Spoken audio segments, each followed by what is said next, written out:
Well, good afternoon, ladies and gentlemen. Let's go ahead and get underway, if we could. My name is George Lucas. Really? No kidding, it is. But I'm sorry, I'm not that guy. I teach ethics and philosophy at the United States Naval Academy and also at the Naval Postgraduate School, where I'm professor of ethics and public policy in Monterey, California. It's my privilege to chair this panel this morning. And it has a rather odd title, PhDs, MDs, and the DoD, questions about torture, interrogation, and other kinds of collaboration with military intelligence and security forces. I want to explain that odd title in just a minute, but let me tell you why Professor French asked me to do this. It isn't just because I myself work at a federal institution where young men and women who are training for the military service go for their education. I also had the occasion over 2 years ago to finish a manuscript and publish a book about a controversy among my academic colleagues. The book is called Anthropologist at Arms, and what it detailed, among other things, was an uproar in the community of academic and professional anthropologists over a program that the U.S. Army had begun in 2005 and began deploying the people who graduated from it in 2007. This was a program to bring, well, people that looked a lot like those of us up on the stage here, who I think most of you agree we don't look like soldiers and sailors, but to bring us into the U.S. Army, train us for 4 months at Fort Leavenworth, Kansas, and deploy and embed those academics, those anthropologists and other social scientists with Army brigade combat teams and regional reconstruction teams in Iraq and Afghanistan. Now, why, you wonder, would the Army want a bunch of geeky college professors running around in a combat zone? Well, the answer was that they had decided that they needed information on what they called the cultural terrain, the human terrain. They needed to know as much about the men and women, the cultures, and the peoples with whom they were interacting in those very vexed zones of counterinsurgency as they did about the geography and the topography and the weather and all the other things that combat troops are very good at negotiating. They felt they weren't very good at negotiating the cultural terrain, and they needed help. They needed what one scientist called an angel on the shoulder to help advise them when they were going to make a big mistake or anger the local tribesmen or upset the people in a village or alienate them in a way that would be counterproductive to the goals of counterinsurgency. Well, that was the goal, and the American Anthropological Association and their sister organization in Great Britain were outraged. They said this is a violation of professional ethics. We have no business in doing this. We cannot collaborate. They cited all sorts of ideas like informed consent and do no harm and respect your research subjects. How can you do all those things if you're participating with a brigade combat team? Even possibly committing acts of espionage, gathering intelligence, or telling the Army who to kill. So this was a very, very divisive and explosive debate, and my book is about that and about the program itself and about working for the military generally in those fields. And I was interested because obviously I'm not an anthropologist or a social scientist. I'm a lowly philosopher. We're not really much good for anything. But it was the case that this raised issues for a lot of other people besides folks who fell into that category.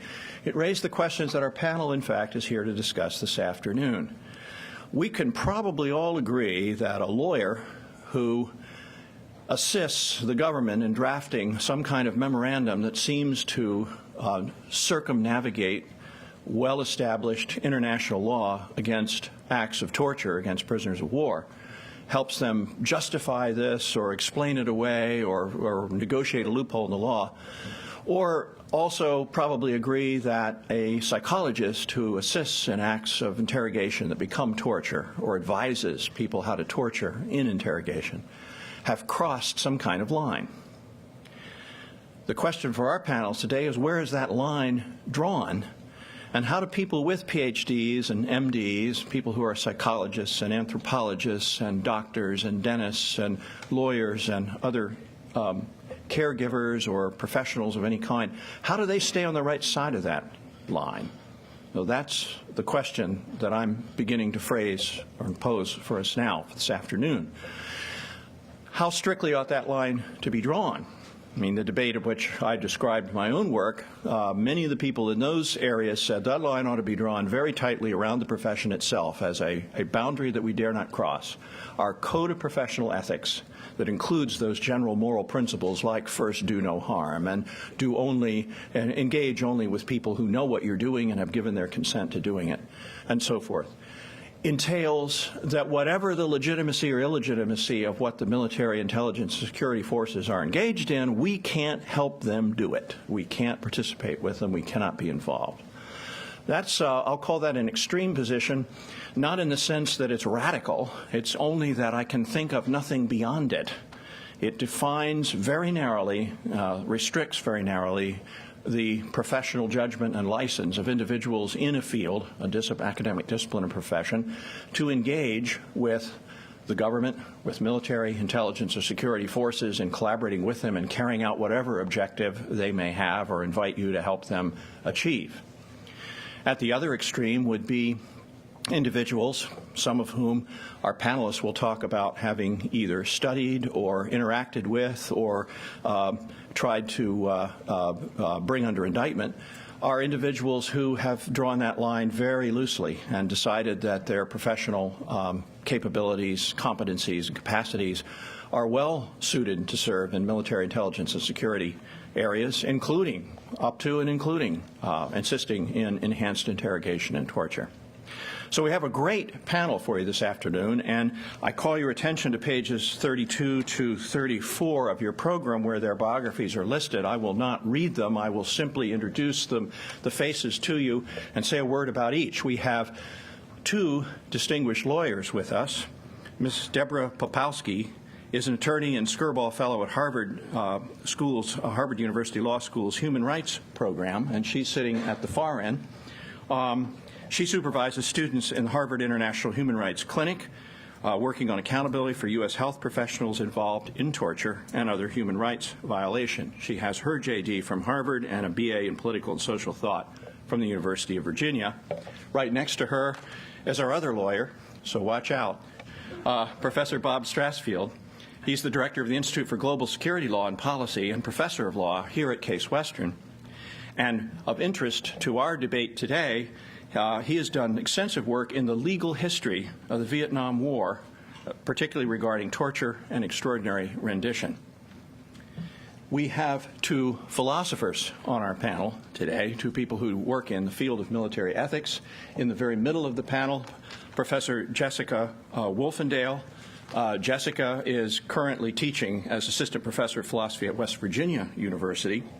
But I've known of her work for many years as she was a postdoctoral research fellow in CAPE, the Center for Applied Philosophy and Public Ethics, in the University of Melbourne, Australia, where she calls home. And she is the author of a book, Torture and the Military Profession, outlining and detailing some of the most egregious abuses in this regard, and discussing philosophically the significance and the ethical liabilities of each. At this end, right next to me, our other philosopher is Professor David Perry. He is professor of applied ethics and director of the Vann Center for Ethics at Davidson College. But David taught for many years, military ethics at the Army War College in Carlisle, Pennsylvania. And he's the author of a book called Partly Cloudy. As the title suggests, it deals with things where there are gray areas and moral ambiguities associated with things like not just war, but espionage, covert action, and interrogation, including torture.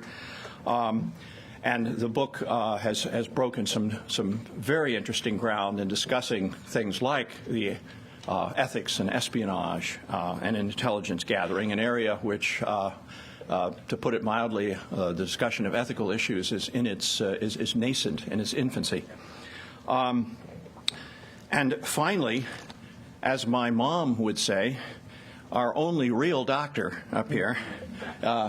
Dr. Stuart Younger is the Susan E. Watson Professor and Chair of the Department of Bioethics at Case Western Reserve University here.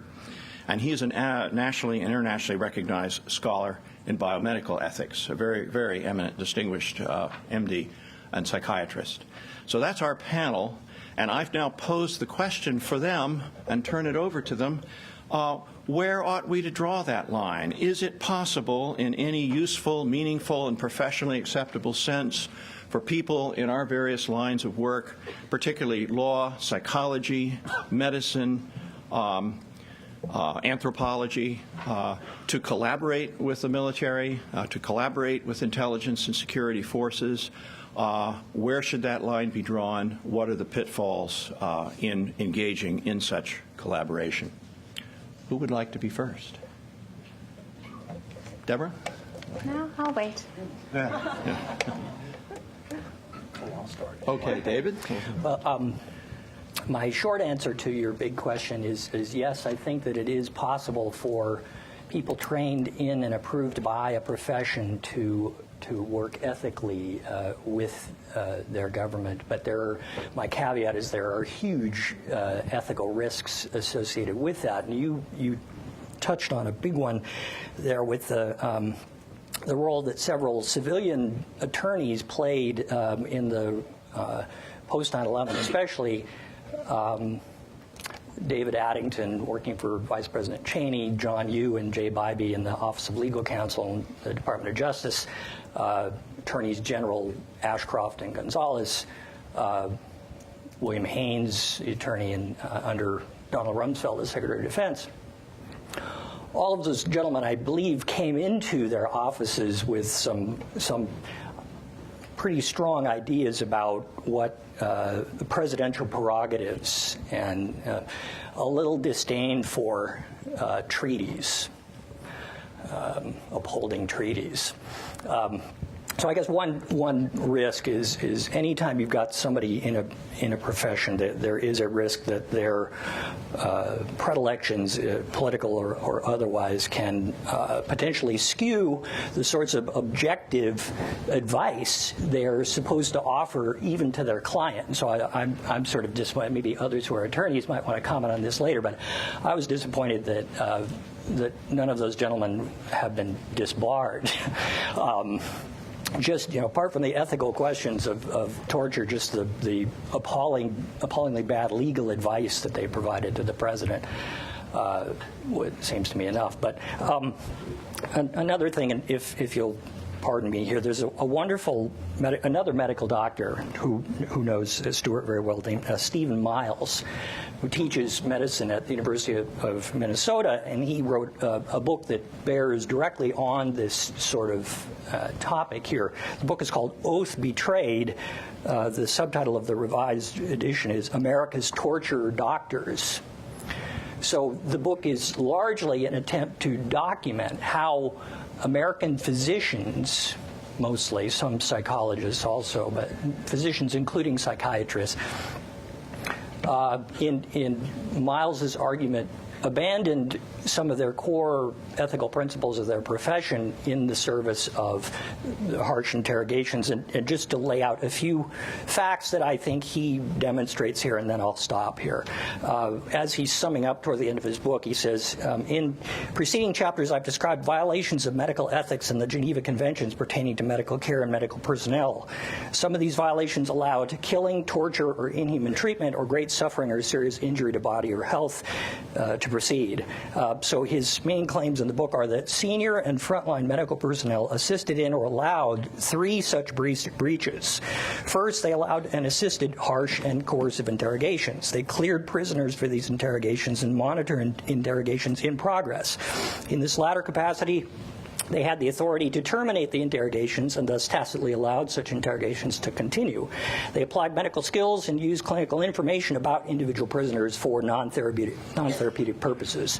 Second, they failed to ensure that findings pertaining to the cause of death were reliably, truthfully, and promptly communicated to a prisoner of war information bureau to be made available to families and to parties endeavoring to prevent the abuse of prisoners. These failures contributed to an environment that endangered other prisoners.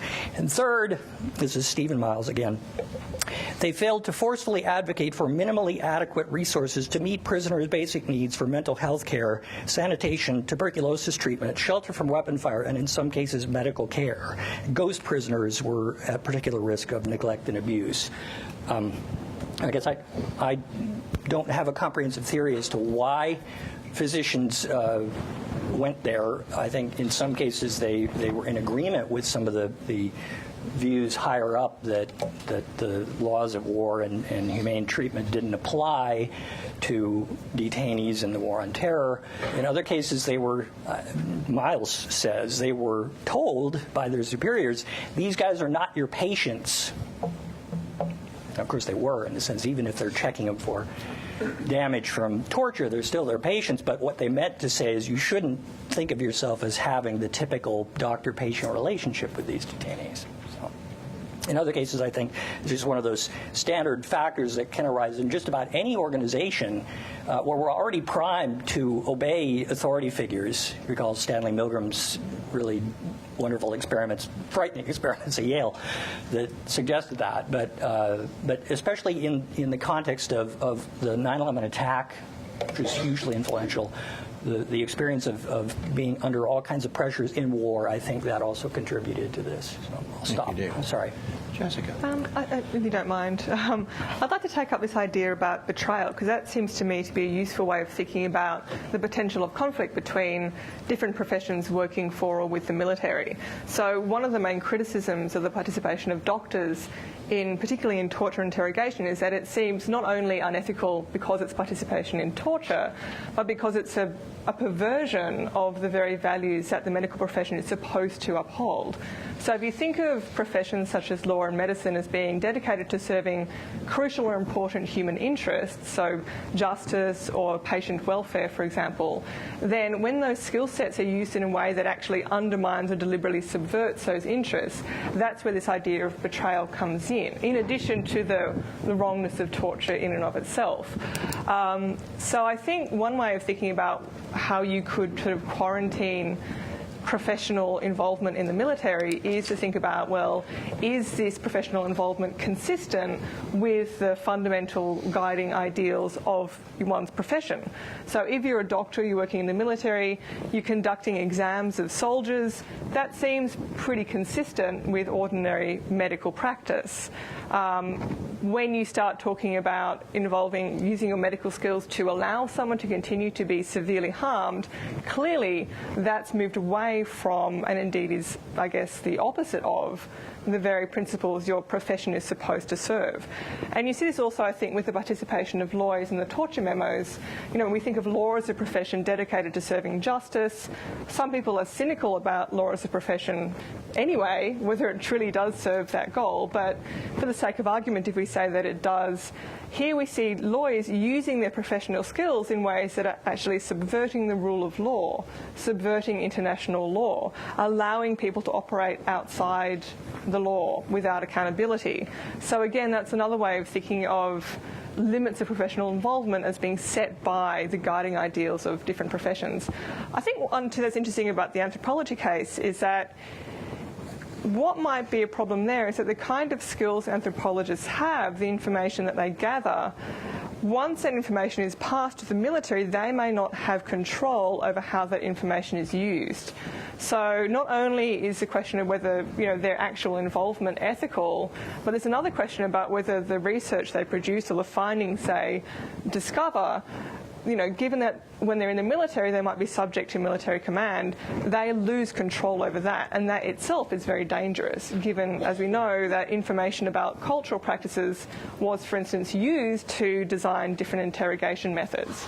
So that's another concern, I think, about professional involvement, is how much autonomy and control would a professional have operating in a military command structure?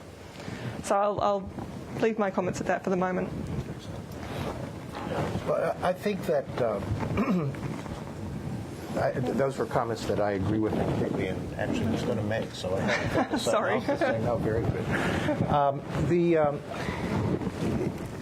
You have to look at what it is that doctors or other health professionals can get involved in and whether you think that's bad. Okay, so there are people who would say torture's okay, and then that wouldn't be a problem. But I think for our discussions here, we're assuming that torture isn't okay.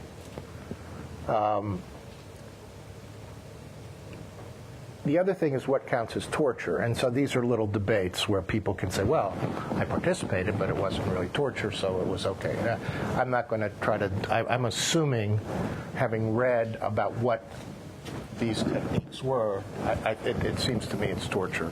It's pretty clearly torture. So, for instance, you could say that you could make an argument that war is bad and that doctors shouldn't even participate as medics in war, that they're lending themselves to something. I mean, that would be an extreme position. You could say, I'll be a doctor and I'll take care of people, but I won't.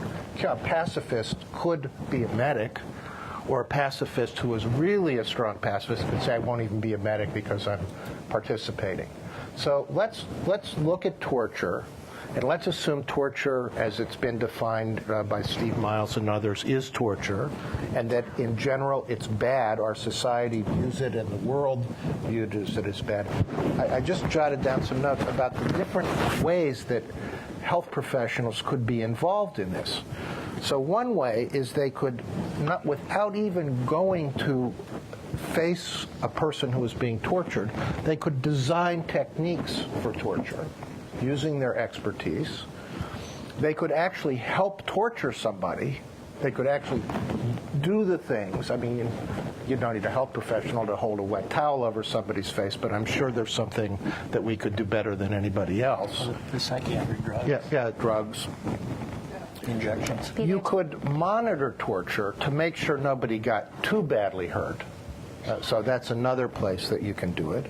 You could be a witness to torture. In other words, you just happened to be around when it happened. You didn't design it. You didn't participate in it, but you just happened to be around. I think research is a very interesting another thing. So apparently some of these health professionals actually weren't, well, how far can we go? We really don't know.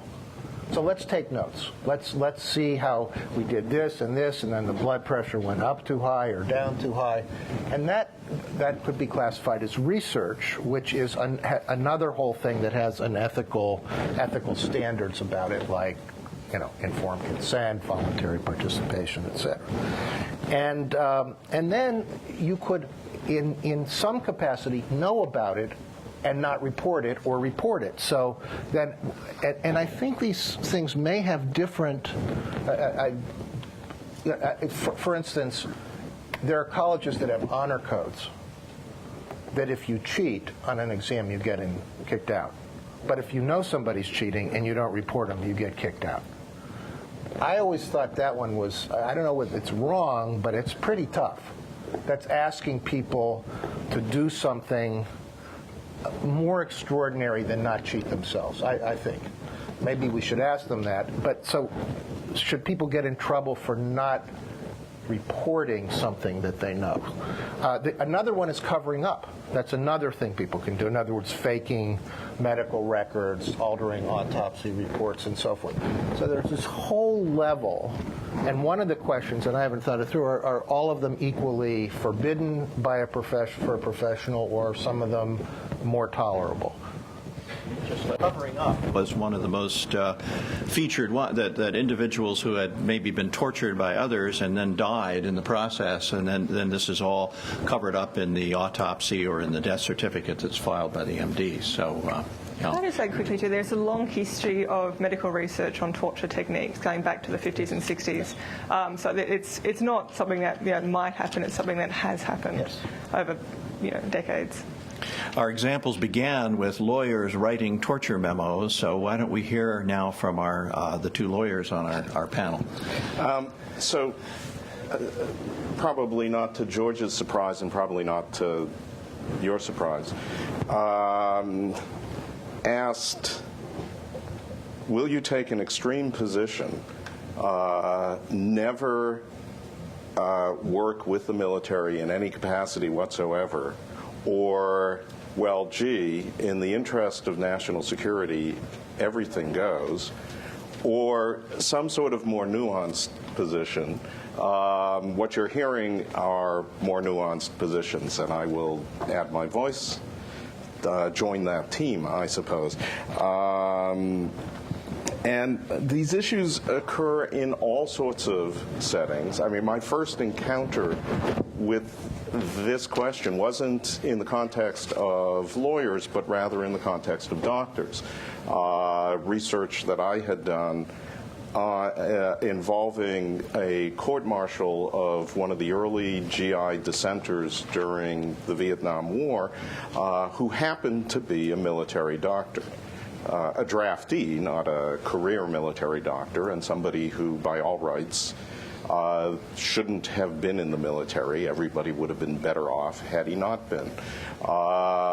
And he raised medical ethics concerns and refused the order to train Green Beret aidmen for a variety of reasons, because he said this is inconsistent with my notion of what my ethical obligations are as a physician. I'm happy to talk more about that case later if it makes sense in the context of the conversation.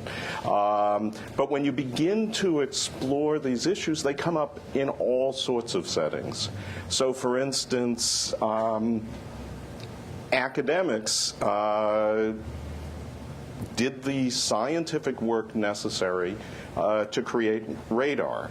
Well, yay, radar. It helped us to win World War II. Scientific energy was channeled into a productive use that I think most of us would say we're glad that those scientific energies were so channeled.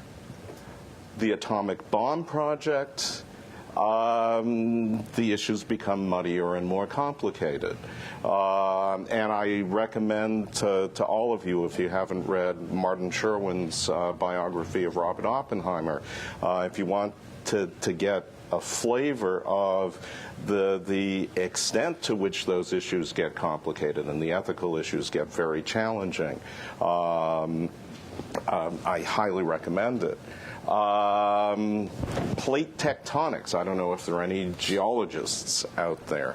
Plate tectonics is the prevailing way that geologists now understand the history of the Earth and how the Earth changes shape. The reason that geologists came to see the Earth that way, it was a major paradigm shift in how geologists thought about the world, was because the Navy, in the interest of submarine warfare, said, we would like you academics to map the seafloor for us. Oh, and incidentally, when you publish on that, please distort your maps, because we don't want the Russians to know what the map of the seafloor is, raising significant questions of academic ethics. What am I supposed to do as a geologist who am delighted to have all of this funding to do serious research that will further our understanding of the history of the Earth and how the seabed and the mountains and the continents take the shape they do, but I'm supposed to engage in academic fraud so that the Russians won't be able to capitalize on the knowledge that I'm developing, even though as an academic, my commitment is to truth and disclosure and to discussion with the broad academic community. I don't think it is possible to avoid engagement. I have few good things to say about John Yoo, and the conversation may go that way, and I'm happy to get in my licks. But lawyers at the Department of Justice were going to be asked that question of where is the line? What is permissible and what is not? Part of the problem is, of course, that the lawyers serving at the Department of Justice were picked in advance, not with that specific question in mind, but with questions about executive power and what do you think about international law, and to what extent will we let that get in the way of our doing the things we want to do? And not surprisingly, these lawyers were then predisposed to give the sort of advice that the administration, in selecting these lawyers and not other lawyers, had been hoping to get. But the question is a legitimate question. Interrogators need to know what it is that we can do and what it is that we can't do. JAG officers have to be able to instruct them on those questions, and as a consequence, somebody is going to have to probe those issues and say, this is okay, this is iffy, don't do that. We can criticize the analysis, but the question, icky as it may be, to use the technical legal term, the question is one that somebody is going to have to wrestle with. I'll stop there. I'm not sure. I mean, I think in some ways, yes, the question is, could lawyers, and I'm actually going to talk more about health professionals, but could lawyers have the same rule, for example, that the American Medical Association have and the American Psychiatric Association have, that say, and the World Medical Association says that, for example, physicians should not be involved in interrogations, period, right? So perhaps one could think about a rule for lawyers at a certain point that says, perhaps lawyers shouldn't be making decisions that are so close to the line that you're supposed to draw a brighter line and stay away. But it's a that's a good debate. Yeah, on that later. Yeah, and it's a more complicated one. It's actually not the one that I wanted to talk about.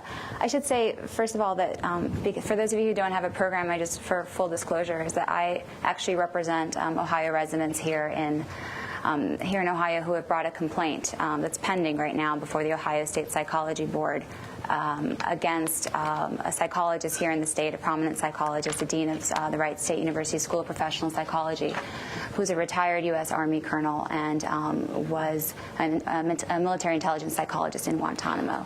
And the complaint actually is about professional misconduct, alleges that he engaged in professional misconduct as part of using his skills as a healer and his training as a psychologist to actively exploit and to hurt detainees. So just to say that is something that that I'm engaged in right now. And when we are talking about bright line rules and philosophy and policies, I am not speaking on behalf of my clients in that case. I am not necessarily espousing the position of what we're asking the Ohio State Psychology Board to do, but this is just, in my view, as a human rights attorney.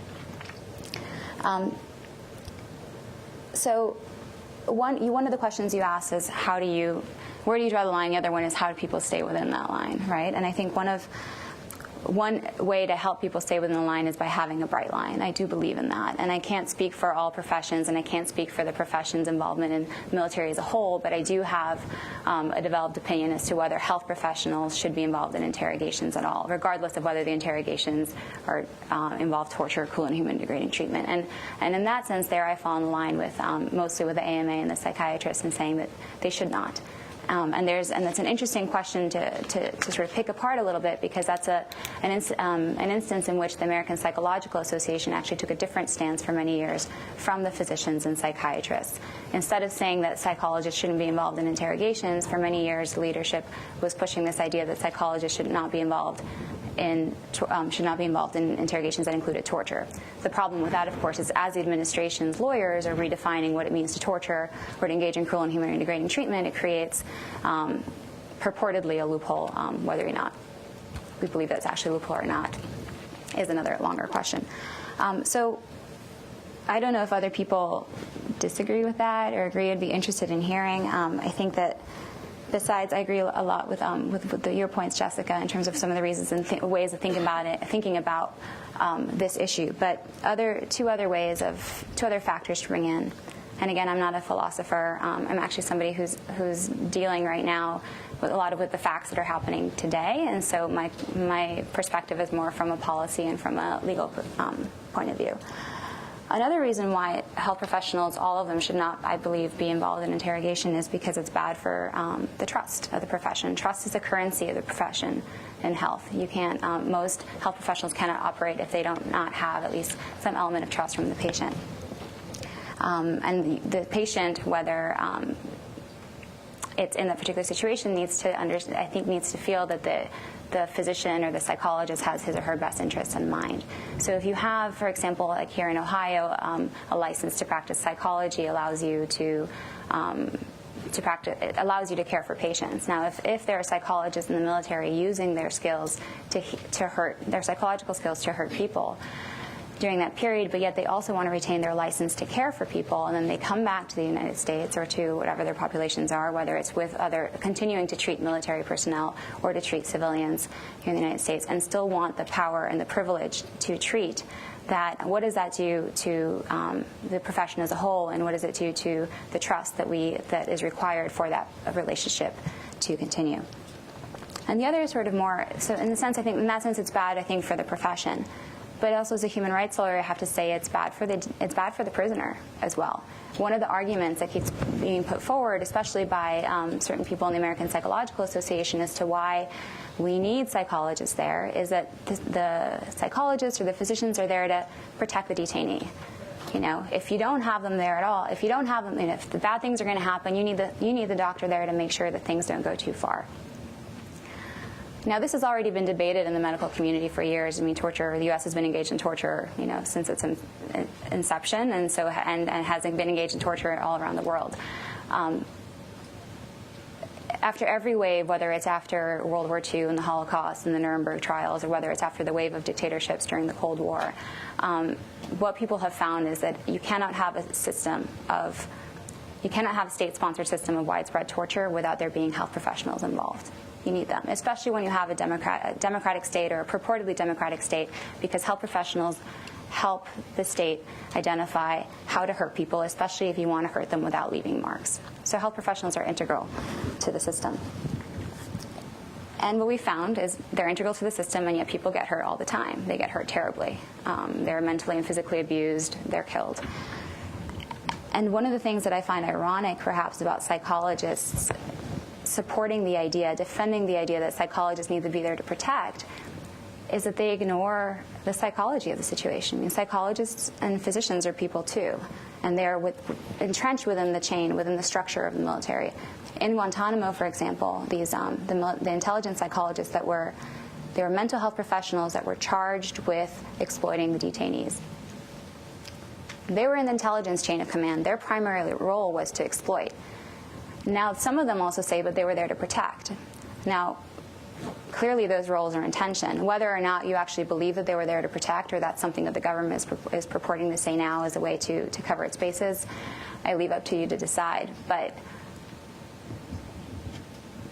how a health professional in the room can be expected to have as its primary duty to assist interrogators to exploit detainees using sleep deprivation, using waterboarding, using excessive stimulation, whatever the atrocious technique might be, to think that that person is also going to be able to have the judgment and the proper wherewithal and the proper structure and the proper incentives to actually protect, keep the interrogators from going too far, I think is a fallacy. The other thing that happens, thank you, is something that people, I think, believe in the intelligence community call force creep. So if you have somebody in the room when you say it's a doctor's role or it's a biscuit's role, whoever its role, to protect the detainee, that frees up the interrogator and the guards and everyone involved to think it's no longer their role to decide how far things go. It's the health professional's role. And when you already have all these situational factors built in, that also ends up leading for detainees and prisoners and so forth to get hurt more. And the one last thing I want to say is not only have all these techniques and these ways that health professionals have been involved been happening for a long time, that they've been happening in these conflicts, as Stephen Miles has written about. And we don't have the tools today to actually know whether it's not happening anymore. It's not an issue of the Bush administration necessarily. We don't know. We don't have the transparency that we need in order to know whether health professionals are not still being involved in torturing people today. Deborah, if I may, you raise a number of interesting points, but in the midst of discussing acts which would be either permissible or impermissible and how to decide that in specific cases, you raise the issue of the impact, long-term impact on the, we might call the public image, status, respect for the profession itself, whether that profession is law, medicine, psychology, psychiatry, whatever, that might be damaged even if in specific cases, or quite apart from whether in specific cases the action of the individual professional was professionally acceptable within the bounds of law and so forth. Obviously, if it wasn't, that's a double trouble, but even if it was, you still would have this long-term problem. Stuart, I think that elicited a response from you. I had a question, a specific question. So you would, of course, say torture is bad. Absolutely. Immoral, illegal, and unethical. Would you say that interrogation was bad? I would say that interrogation is inherently coercive. I would not say that we shouldn't have interrogation, okay. but I would say that... So yeah. if we have interrogation, let's say I'm a psychiatrist working on a base, and I'm not in the chain of command, or I am in the chain of command, You one are or the in other. some chain. And somebody who is an interrogator comes to me and says, look, I know torture is bad, and I don't torture. But there are ways of interrogating people within the bounds of not torturing them that are more effective. So do you think the good cop, bad cop thing's good? Should I make friends with them for 2 months and then start getting them to... What about things that, you know, they give you a list of things that are, none of which would fall under, that any of us would define as torture. Would you say that we shouldn't even cooperate with that, or is that a, quote, involvement that would be permissible? The bright line that's drawn, and actually just for your reference, there is actually draft legislation in New York that would make it professional misconduct for a New York licensed health professional, any kind, to be involved in an interrogation. And the bright line that's drawn there, and I believe is drawn in the AMA's position, is that you shouldn't be involved directly in any interrogation that involves a specific interrogation. So I actually would say that's not appropriate, in the sense, the example that you gave just now. But I think that if an interrogator wants to study psychology, or if a psychologist wants to become an interrogator, then at that point he has to forfeit his right to practice psychology as a healing profession and become an interrogation consultant or assist in interrogation. But I think that, and that's a bright line, and I think it's a prophylactic line that I think it's the best way that you can to prevent these abuses. Can I just get clear? You have your fans. Can I just get clear what you're saying when you say interrogation is bad? No, I didn't say interrogation was bad. Actually, you did, but maybe that's... I said interrogation is inherently coercive. I'm sorry. No, That's absolutely. right. I'm Interrogation not is coercive. I'm sorry. Inherently. Interrogation is inherently coercive, and I may have then jumped to the conclusion. Yeah. So, let me just make sure I understand. You are not saying that it is inappropriate for somebody to interrogate, notwithstanding the fact that it's coercive. So when the police arrest somebody suspected of a crime, so long as they adhere to the norms. Okay. But under no circumstances any medical professionals should be involved in any manner. Okay. So, I mean, the line that's drawn either with, I can't remember if it's with the AMA or the psychiatrist, is that you can be involved as a physician in training on general techniques. And I think that there are, of course, ways in which that could be problematic, but I think drawing a line there might also have a larger cost that we may not want to assume. But. I believe from the Psychiatric Administration here I'm looking at my own book.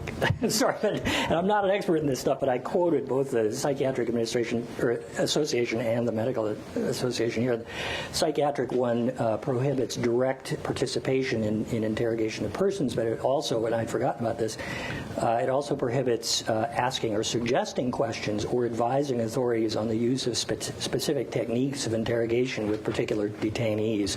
I think the AMA is less, its prohibitions are more narrow. They prohibit direct participation, but they don't necessarily prohibit the thing that you were suggesting, where they're advising interrogators about what techniques might be more or less effective. But it does raise a question about, if you're, let's say you're a military intelligence officer, and let's say you're a conscientious one, including someone who has great respect for the Geneva Conventions and the Torture Convention. So you want to do your job without breaking the law. You still want to do your job effectively, right?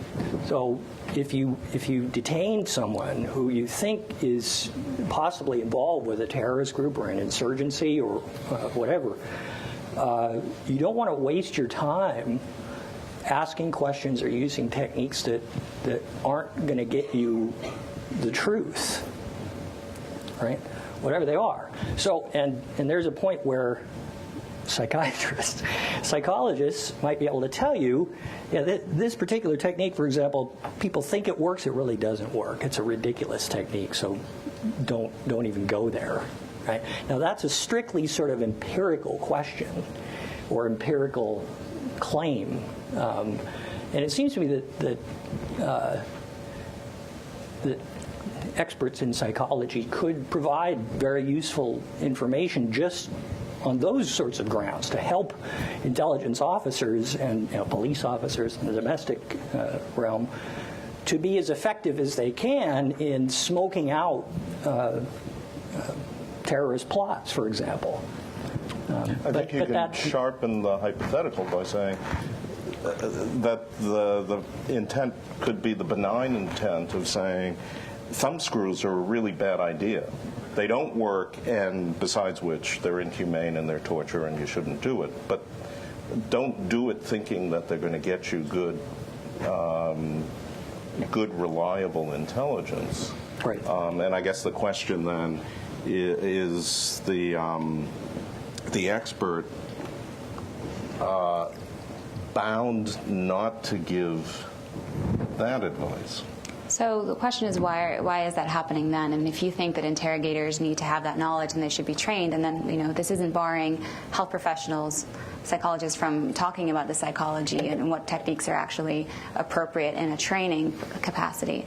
But I've also talked to, I've been doing this work now for several years, talked to a lot of psychologists who say we don't know.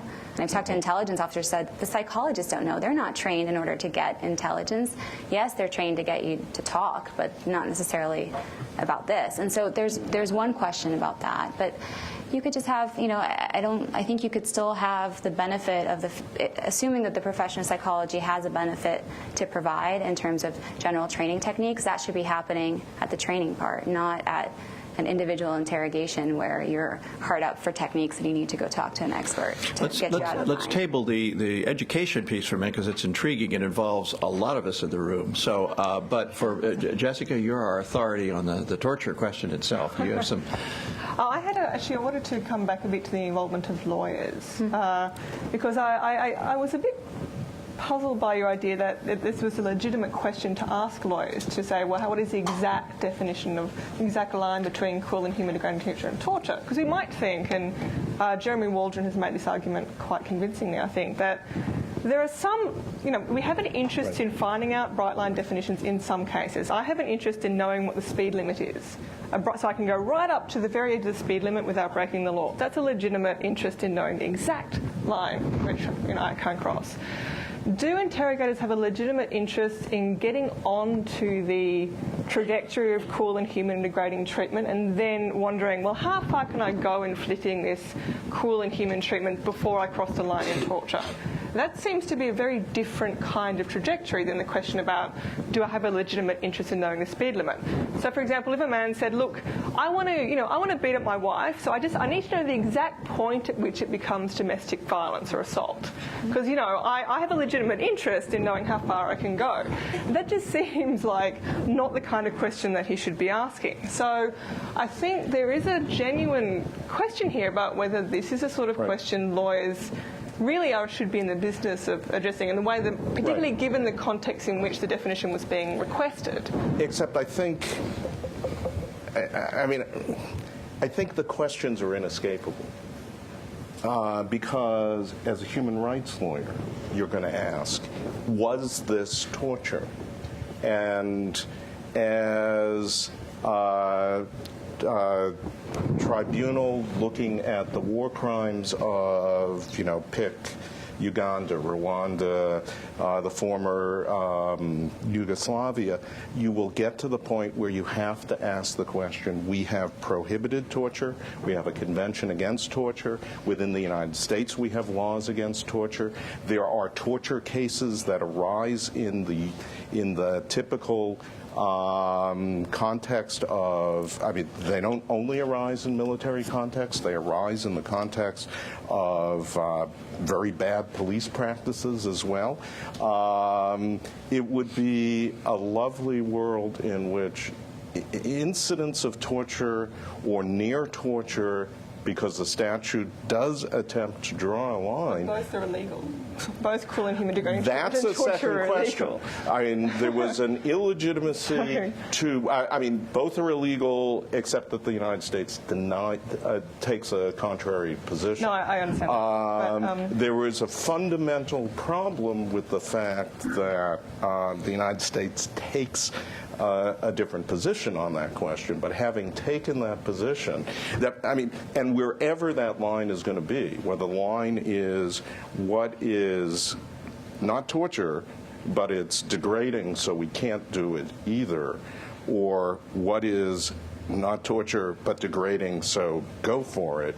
Whatever position the executive was going to take on that. This was the executive got the go-ahead on that, incidentally, by Congress. That wasn't. No. You're still inevitably going to have to ask those questions, and it isn't necessarily. We can frame it as, tell me how to beat my wife up to the point of it not being illegal. But the interrogator is confronted with the issue of, I'm supposed to interrogate this person. I do need to know what it is that I can or can't do. I understand that the way it came up was much messier. Philippe Sands has explained, in Torture Team, absolutely. And so I don't mean to suggest that these memos were benign, either in their inception and certainly not in their execution. And it troubles me enormously that there has been no accountability. And to get back to what are the impacts were obvious for the victims. But the impact is also significant for the profession. And significant and very harmful for the profession. I just don't think that we can imagine a world in which those questions don't legitimately come up sometimes. I think, I agree with you that the definition matters in some circumstances. I wasn't claiming that it's never relevant. Certainly in terms of war crimes trials, that does seem a legitimate place in which the definition matters. I guess I was questioning whether, from the interrogator's perspective, do we genuinely think that interrogators were just, I'm going to start hitting him, and that's obviously okay, but when can I stop? It seems once you're in the business of deliberately intentionally inflicting physical and psychological suffering, you're already in a separate kind of category of treatment from legitimate interrogation technique. So I guess my worry was that what the torture memos did was kind of make it seem as that all interrogation is on this continuum from polite questioning through to torture, whereas I don't think that's true. About the interrogation just is this continuum, and you just move from polite questioning to heavier questioning to torture, I think. As opposed to leaps. Well, I think that when you make a decision to start thinking about CIDT or torture, you're just on a different continuum. But I certainly take your point, and I think that the question about the lawyer's involvement is very interesting, because given, as you say, the definitional question does have relevance in some cases, it is not immediately obvious that lawyers should refuse to engage in that reason. Although I agree with you that the reasoning was Yeah, I mean, one of the criticisms of the memos was that you acted as if he was writing in a vacuum and ignored the fact that these questions weren't being raised for the first time, that there were any number of cases that defined conduct that he was giving the blank check to as torture. Knowing how it would be used. Yeah, right. Yeah. Jessica's example of the, let's call it the legalistically minded spouse abuser, raises an attitude about law, bright line statutes and their unintended consequences, vice the other kind of law we've been really implicitly discussing, which is called soft law, the voluntarily subscribed professional codes, which hold up high ideals of professional behavior. The difference between them is that bright line statutes are often treated by agents, individuals like you and me here in the room, whether it's traffic laws or torture rules, as statutes to be gamed, to be figured out what the limits are and how to circumvent them to do what we want.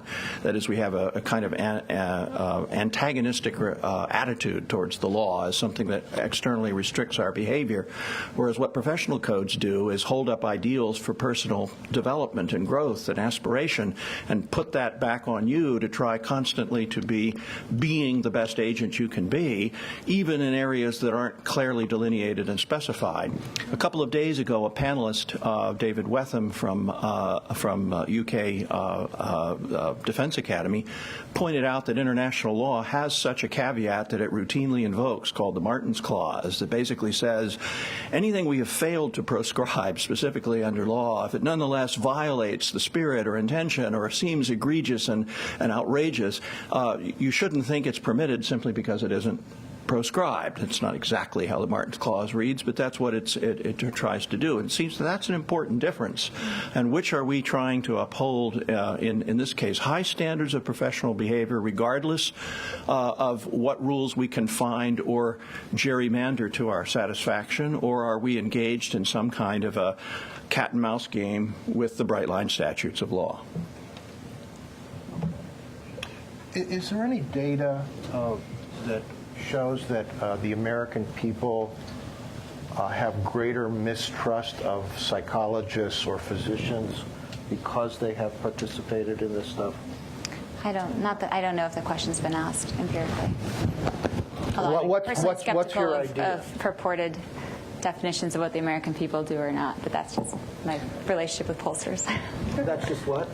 A relationship with pollsters. I'm saying I'm skeptical of this. One of the arguments is that people will lose faith in the social contract we have with our populations that gives us the professional privileges we have, and then in turn we have certain obligations to uphold these higher ideals. And physicians in the modern world, I'm not using this as an excuse for participation in torture, but there are many ways that their professional ideals are under attack. Their relationships with pharmaceutical companies would be an example. Their relationships with managed care and hospitals that they work for are other examples. And I'm actually not aware of any. And anyway, if you do a study or a poll, what does that mean? Anyway, is it right? The question's asked, right? And even if the American people thought it was okay, does that make it okay? But it's something that's always raised, that people will lose faith in the profession. My guess is that most Americans would not lose faith in doctors participating in this. Can we do an informal? Can we say how many of you would, I'd say how many that's of you would good. be upset if you would not want to, would be concerned if you found out that your physician or psychologist had been involved in torturing somebody? And I can give you another. Can I ask a follow-up question? Sure, I have an anecdote though too. So it's not. So is that because you thought that he or she would be a worse doctor to you, or because, like if you found out they were a member of the Ku Klux Klan, you wouldn't want to go because you just thought they were a disgusting person? So so the people who raised their hands, would you actually be worried that that person would give you less good medical care? Yes? You wouldn't be worried about that. I think, Okay. But I still. What if you were a therapist? I think there is. Oh, sorry. No, go ahead. There is, I think, some evidence perhaps of communities that have been betrayed and abused by doctors. I'm thinking here of the Tuskegee syphilis studies during the, was it 1930s to 1960s? 1930s, It went from like 30-year study on, unconsenting adult male African-American men who were left with untreated syphilis in order to study the progress of the disease. Now, that community, I think, did lose faith in doctors. Right, but then the analogy would be that tortured And they often do. Yeah. Tortured prisoners would not, And they do. wouldn't like faith in doctors. doctors in the other country. They often But I everybody think there else. are other. So why should Americans care? Right? I think there are two communities that we're talking about. At least, actually. So right. Sometimes, there's probably good data, but there's certainly good anecdata about African Americans and the extent of distrust because of the Tuskegee experiments. I worry about some other things, though. So in the case of the anthropologists, one of the arguments raised was, if I'm an anthropologist now going into Latin America or Africa or someplace else, and part of what I need to do is develop a relationship with the community that I'm studying. And they know that sometimes anthropologists say, these are the people you don't have to kill, but these are the people you should be killing. That may have an impact on my ability to do my research, and in the worst of all possible worlds, I may not come back intact if the community is sufficiently antagonistic. We know that in some instances journalists have been used. That has a corrupting effect on the profession and the level of trust used by the military as propagandists or used by the CIA as intelligence sources. That has a deleterious effect on the trust of those people they might interact with. I worry as well about my students.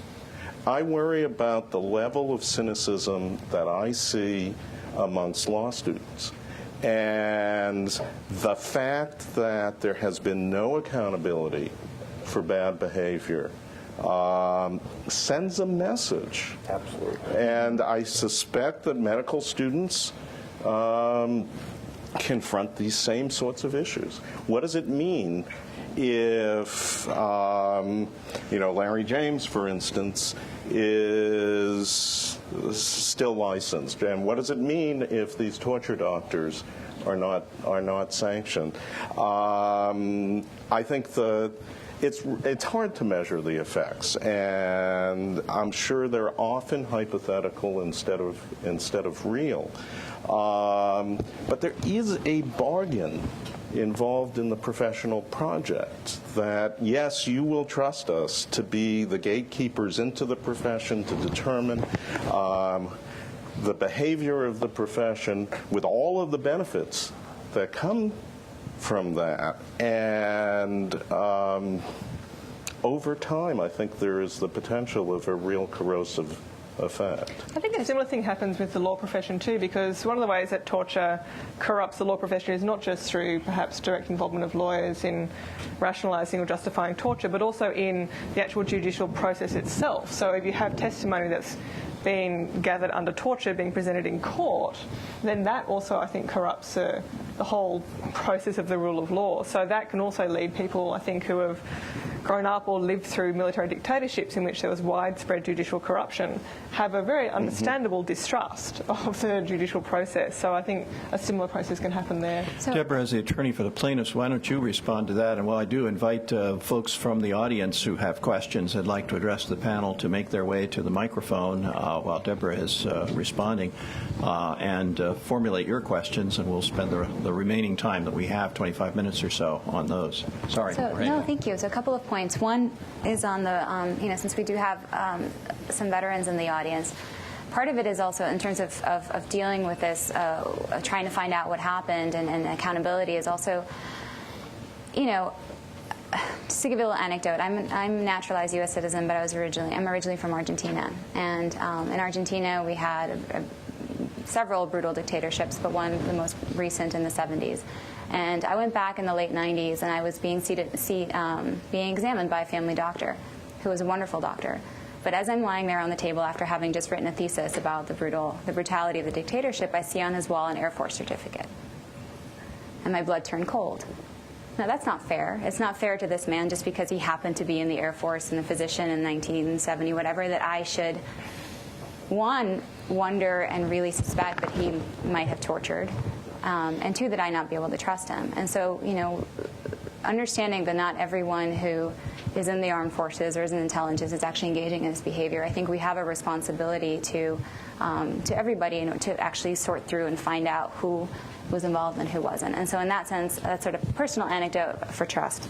In terms of the larger issue, in terms of the profession, right now, the complaint that our clients filed against Dr. James is pending before the Ohio State Psychology Board. This isn't the first time that the Ohio Psychology Board has considered a complaint against Dr. James. It was another complaint was filed in 2008 when Dr. James was first appointed to Wright as Dean of Wright State, where the complainant in that case asked the board to deny Dr. James admission to licensure based on his conduct in Guantanamo. At that point, the Ohio board responded to the complainant that they found no basis on which to deny his admission and went ahead and permitted him admission. There are about 6 other licensing boards in this country in the past that have received complaints, and all of them have summarily dismissed and decided they don't want to investigate this, and they haven't proceeded to a hearing. So one of the questions that we have, and here I may speak perhaps in terms of what our clients' interests are, because our clients are all Ohio residents, as Ohio psychologist, an Ohio veteran, a patient advocate, and a clergy person. And they are all acting because they do believe that it affects their lives in Ohio. And so when it comes to Ohio health professionals, what does it mean when an institution that's charged with regulating the profession does not take seriously allegations about serious professional misconduct by one of its licensees? What does it mean about the regulatory process? And what does that mean to the value of your license? Because we rely on the public, on these boards to, like you said, to sort through who's going to practice and to make sure they're doing quality control. And one last point is the military also relies on that as well. So as those of you in the armed forces know, the health professionals in the military don't have their own licensing process, but the military relies on the state licensing boards to issue those licenses and to do the quality control. So when the state licensing boards do not properly address gross professional misconduct of this kind that happens by their military health professionals that was done, that might have been done under the auspices of their license, that also leaves not only prisoners unprotected, but it also leaves military personnel who also receive care from those health professionals unprotected. So so is the issue that the board may say, well, he didn't really do that, it's forbidden, but he didn't really do it? Or is it they'll say, well, he did it, but we're not going to do anything about it? What is... So far, nobody has examined the merits of whether he did or not. Every board that has received a complaint has pushed it away, so to speak, sometimes giving a reason, sometimes not. None of the reasons that we've heard so far, we believe, are legally substantiated. Don't you think that attitude characterizes our whole country, our politicians, our leaders, everybody, except for you and probably a lot of the people in this room. I mean, it is. I mean, that's not a reason not to fight. Somebody has to do it, but it certainly. Look around. I mean, you could argue that this was a huge betrayal of our rock-solid values and constitutional values that this country has in the most egregious, public, damaging way. Even if you were a utilitarian, this was horrible. And that's big even. Well, nothing's happening. But for the professions, though, I mean, one of the reasons why we call certain occupations professions or what characterizes them as classic ones is that they themselves are the ones who set the standards of who gets to call him or herself a psychologist, right? The fox guarding the hen house. And enforce and adjudicate those standards. Exactly. Yeah. So, I mean, attorneys, Fully self-regulated. the State Bar and the Medical Association, the medical licensing boards in the states are supposed to do that. If they don't, then in a sense they lose their right to make those decisions as members of a profession, and society needs to take back some of their powers. If I may, we have we have a long line, a long queue forming up, and let's hear from our first questioner. Go ahead, ma'am. Hi, I'm a student at Shaker Heights High School, and I was just wondering, in terms of national security, whether or not, in times of dire need of information that we know we would be able to take out of a certain detainee, do you think that? I'm interested to hear from the panelists whether or not the United States should still be able to use interrogation in order to get this information, to, I guess you could say, sacrifice the few for the majority. Do you guys think that this would still be ethical? I think, okay, there's a couple of points about your question. One is that in some ways I know you don't intend it to be this, but it's a misleading question because it paints the image as if this is a one-off circumstance in which this will never happen again. We know we have the detainee, we know he has the information. But that totally misrepresents what actually occurs when you have torture occurring in a state. So, I mean, whatever we think about a hypothetical case, it doesn't tell us anything really about what's actually happening. Because what actually happens, and what we've seen happen, is that when there is this fear, you have a system of torture, you have involving multiple professions, as we've seen, and it happens as a kind of dragnet standard operating procedure that's used on numerous detainees who are merely suspected. So I'm going to say no, it's not ethical, because I think what we need to do is actually pull apart the hypothetical from what in practice happens when there is this fear about national security information.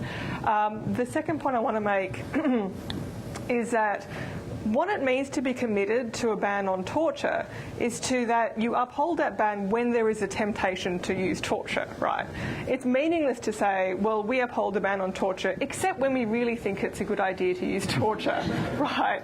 The ban on murder, for example, if I'm tempted to commit murder, it's not a reason for me to think the ban therefore doesn't apply, right? So I think it's good to remember what it means as a society to be committed to a ban on torture. It means you don't torture when there is a temptation to do it. That's what it means. Otherwise, the commitment is just, in name only.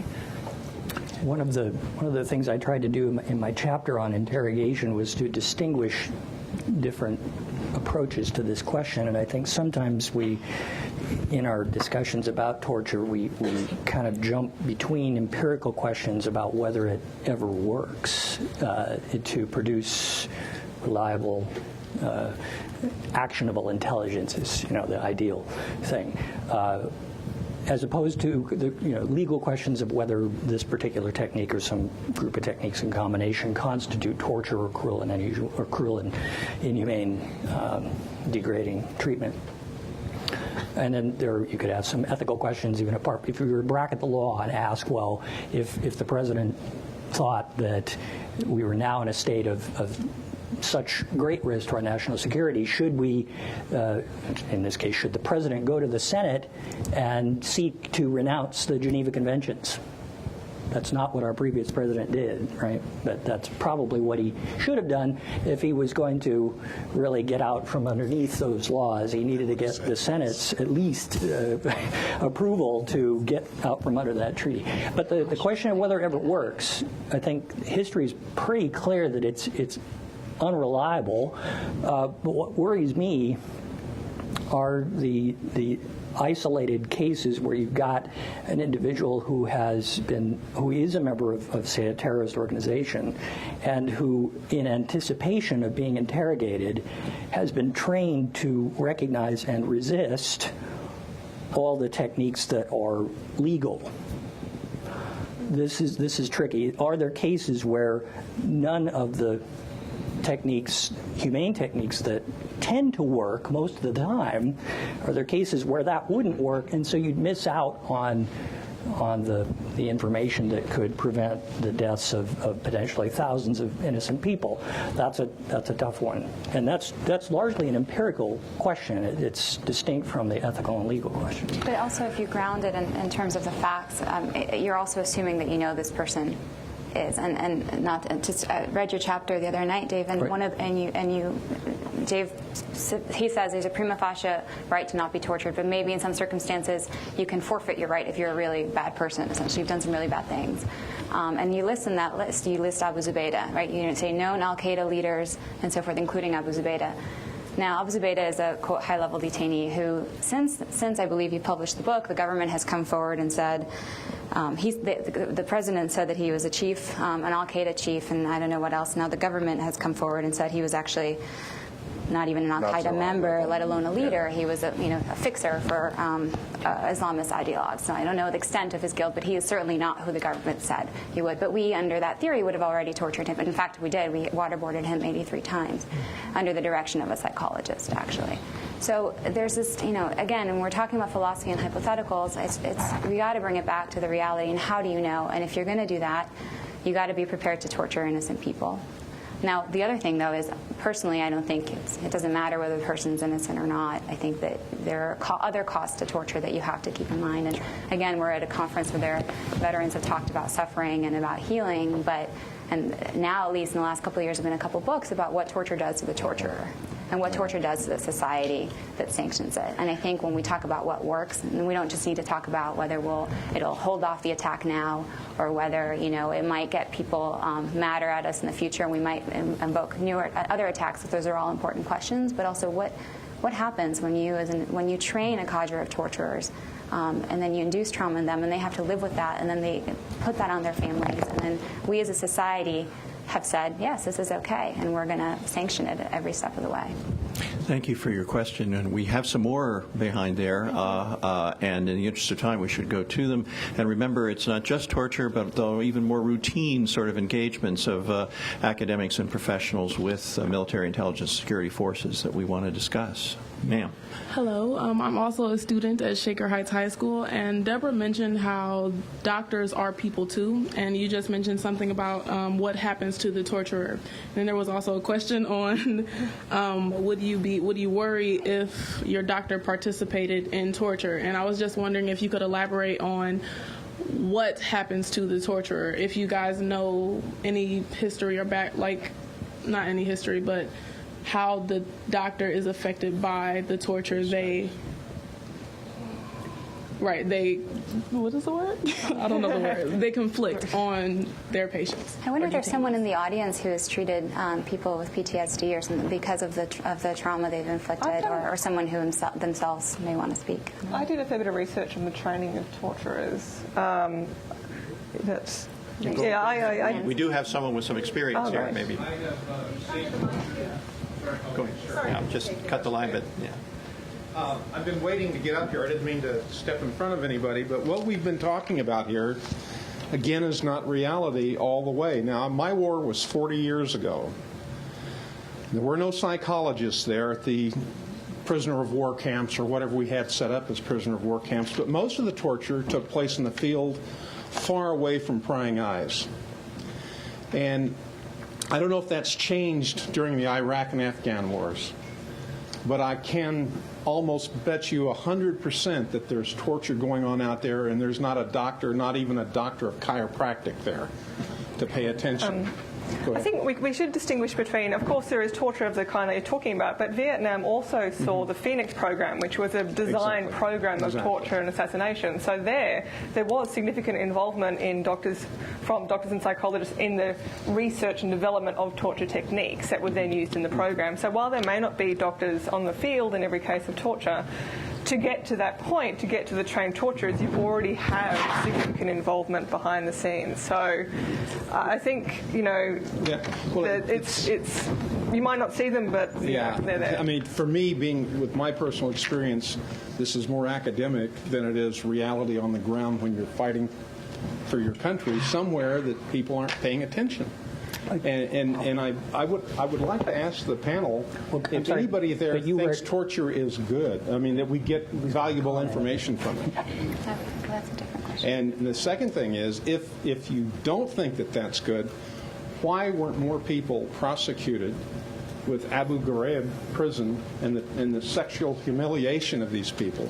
I would suggest that people who want to read what happens when you torture people, read The Looming Tower by Lawrence Wright, and it'll tell you how Al-Qaeda came into being. It's a result of the torture that these men suffered in jail. I thought you were going to comment on the trauma experienced by interrogators. Well, okay, yeah, I think the trauma experience for someone who tortures somebody is probably the same trauma when you kill somebody. But you're not speaking from interactions with people who were interrogators. Yes, I have. Oh, you are? I'm a veterans counselor from Texas. Okay. And I have dealt with people who have tortured, and they're overcome with guilt, especially when they've been told that these people are not human. And they're called racially bad names to dehumanize them, and they don't really care about life. It's a lot, and when your buddy's been killed, it's a lot easier to do that. The research I did on the training of torturers, I looked specifically at some of the military dictatorships, found, that one of the main processes about training torturers is getting them to both dehumanize the victim and to see it as a kind of routine. Ironically, the language of professionalism comes up a lot in the training of torturers, which is this perversion of professional ethics comes in. But dehumanization, like making something routine, normalizing it, were all techniques. And often the torturers themselves had gone through very harsh sort of initiation rites into elite military units as well. So they themselves had become desensitized to the infliction and experience of suffering. And it's only years later that they realize, oh my God, what have I done? Right. And we're picking those up in veterans all the time. So There's an interesting connection there, I think. When I was teaching at the Army War College, I mean, the vast majority of officers I interacted with were just appalled by things like the Abu Ghraib mess and so on. But occasionally you would hear a response to the effect of, well, that's nothing like what we put our own soldiers through in the SEER training, right? They survive, evade, resist, escape, right? And it is pretty brutal from what I heard. But there's a problem in that. There's several problems in that. Well, I mean, I have questions about whether that's even valuable to our own troops to torture them and degrade them, to prepare them to be tortured and degraded by somebody else. But I don't know that greatly teaches loyalty to the country and fighting with honor and so on. But there also is at least with the soldiers and officers who are involved who get into SEER-related training, they at least consent in a general sense to whatever their superior officers think is something they need in order to survive if they were captured or something. This is totally different from the situation faced by, say, a detainee captured. None of those folks have consented to that kind of treatment. But this gets at sort of, I guess, in a roundabout way. You asked if anybody thinks torture is good. Well, I guess there's some people who would argue on those grounds that at least it ain't so bad because some of it's better than some of the stuff we put through our own troops. But that's not a good answer. I'd like to make one other point. When you're going through training, you know they're not going to kill you at the end. Right. And I have seen people thrown out of helicopters for not telling the information they were looking for. And that's not torture, so I guess it's okay. There is a predecessor. I mean, SEER has an older history than just. In the mid-'60s, a person who had been a Green Beret resigns and becomes a critic of both American policy in Vietnam and more broadly of militarism. He writes a book called The New Legions to discuss the rise of militarism and the impact of militarism. And one of the things that he describes there is an incident of a primitive form of SEER training that the Green Beret were engaging in which at some point one of the trainees, this is the classroom part of it, one of the trainees says, but I don't understand. You've told us that there is no way to resist torture, so there's no value to this training, right, other than to teach us how to torture. And the instructor sort of winks and says, well, I'll deny saying that because the mothers of America wouldn't want to hear that. So there is a long-standing cynicism about this training, and the connection to training for torture, I think, is also long-standing. There's one other element of cynicism, and this is a way in which.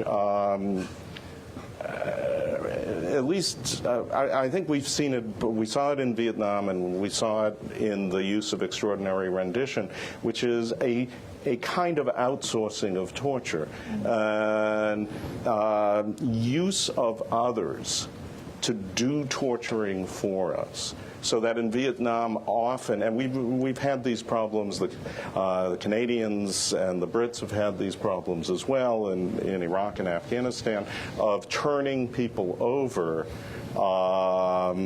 in violation of the Geneva Conventions where you're not confident that they won't be tortured, or indeed where you have every reason to believe that they will be.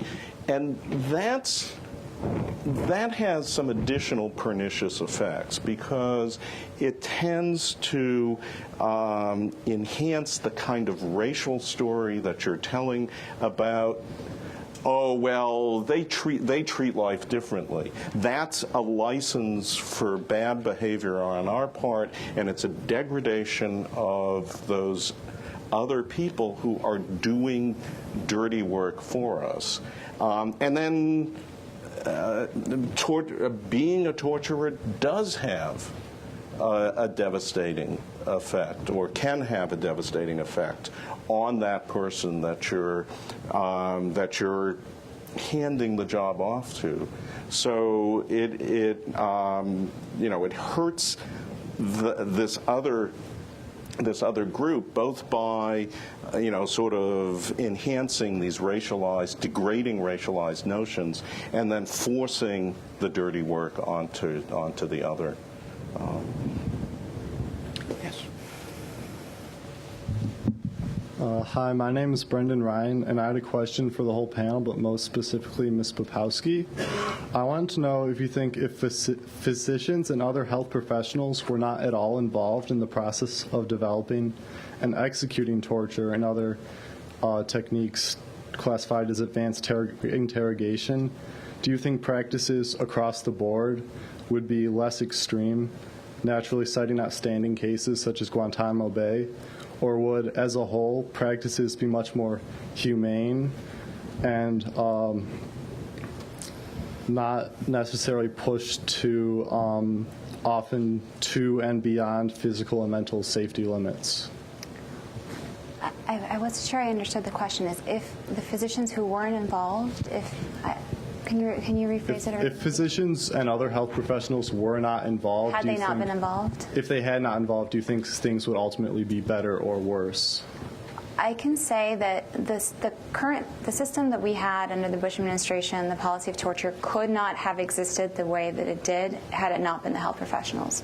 that were involved. I can say that confidently, not only because they needed them every step of the way. It's a longer explanation, but in terms of the legal definition, the lawyers used the medical research to justify and show in their new perverted legal definition that this wasn't torture, and they used the medical evidence. They also had a definition. They also changed the definition to essentially, to boil it down, say that if a doctor was in the room, it wasn't really torture. So in order, and we also know that without the lawyers, it couldn't have happened, because every step of the way, people were very, very concerned about legal cover, and they couldn't have arrived at those definitions without involving the psychologists and the physicians. And in terms of the techniques were designed by psychologists, as far as we know. I suppose maybe if they hadn't been involved, somebody else could have designed them. I'm not sure, but I think that in terms of the philosophy behind the interrogation program was one that's rooted in a psychological theory. Now, whether it's a sound one or not, I don't know. But they said this is how you need to use psychology and your knowledge of the human mind in order to induce a certain state in individuals. And then they also decided that they needed mental health professionals to implement that, and it couldn't have happened without them. Not in that way. We're about out of time. I'm sorry, there's still some folks in line, and please come up and talk with our panelists when we're done.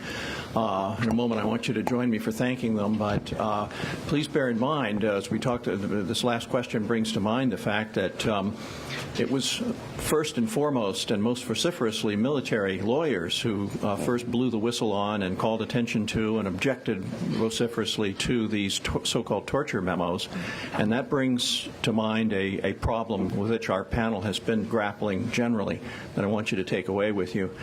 There have been a long history of professionals working honorably with military intelligence and security forces as doctors, as psychologists, as nurses, as lawyers, and their support as clergy, as chaplains, and their participation has been very important to the military. But when even one of their members misbehaves in these ways, it brings shame and degradation on the profession as a whole, and particularly on their involvement wearing a uniform and carrying out their professional activities. And that's an additional, if you will, collateral damage. It's hard to imagine most of our organs of society, the military and as well as others, functioning without good professional advice and professional assistance, and these kinds of professional malfeasance undermine our trust and our faith and our ability to obtain that advice and that assistance. I would like you to join me in thanking our panelists for a great discussion this afternoon.